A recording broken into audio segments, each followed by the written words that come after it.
কল্যাণীর ঘিঞ্জি এলাকায় বাজির কারখানা। শুক্রবার সেখানে বিস্ফোরণ হয়, একাধিক প্রাণ যায়।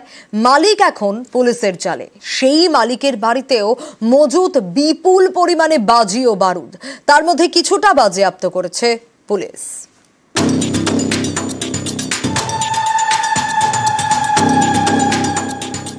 শুক্রবার কল্যাণীর রথতলায় ভয়াবহ বিস্ফোরণ হয় বাজি কারখানায়। প্রাণ যায় একাধিক জনের। এই কারখানার মালিক স্থানীয় খোকন বিশ্বাস। খোকনের বাড়িতেও মজুদ বিপুল বাজি ও বারুদ।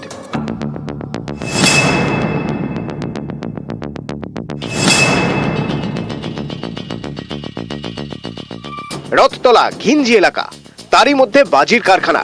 শুক্রবার সেই কারখানায় বিস্ফোরণ হয়, ঝলসে প্রাণ যায় একাধিক কর্মীর। তারপর থেকে বেপাত্তা হয়ে যান এই কারখানার মালিক খোকন বিশ্বাস।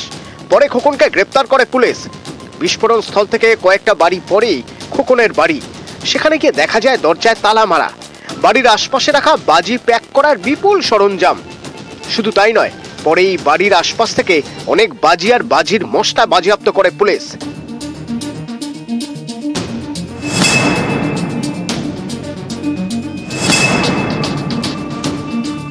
খোকন বিশ্বাসের যে বাড়ি, যে কারখানা থেকে কিছুটা দূরে, সেই বাড়ির ছাদের মধ্যে এই যে বাজি তৈরির যে বাক্স, সেখানে যে মশলা ভরা হতো, সেই ছোট ছোট কৌটোর মধ্যে সেই মশলা সমেত ত্রিপল দিয়ে ঢাকা রয়েছে একাধিক বস্তা ভর্তি বাজি। এই যে সুতুলি যেটা দিয়ে বাক্সের মধ্যে মশলা ভরে জড়ানো হয়, সেই সুতুলি যেমন পড়ে রয়েছে। যে বাজিগুলো মশলা ভরে বাক্সের মধ্যে, তার মধ্যে যে আঠা দিয়ে বালি দিয়ে যে টাইট করা হয়, তার সাথে কিছু সলতে পর্যন্ত দেখা যাচ্ছে। এই যে বাজিগুলো দেখা, প্রচুর পরিমাণে বাজি। ঘিঞ্জি এলাকায় কারখানা, সেখানে বিস্ফোরণ। ঘিঞ্জি এলাকাতেই বাড়ি, সেখানেও ডাই করে রাখা বাজি ও বাজি তৈরির মশলা।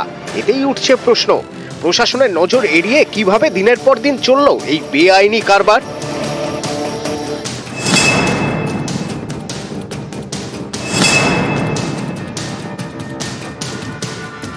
বাজি কারখানার মালিক খোকনকে 7 দিনের পুলিশ হেফাজতে পাঠিয়েছে কল্যাণী আদালত। কল্যাণী থেকে রঞ্জিত সরকার, নিউজ 18 বাংলা।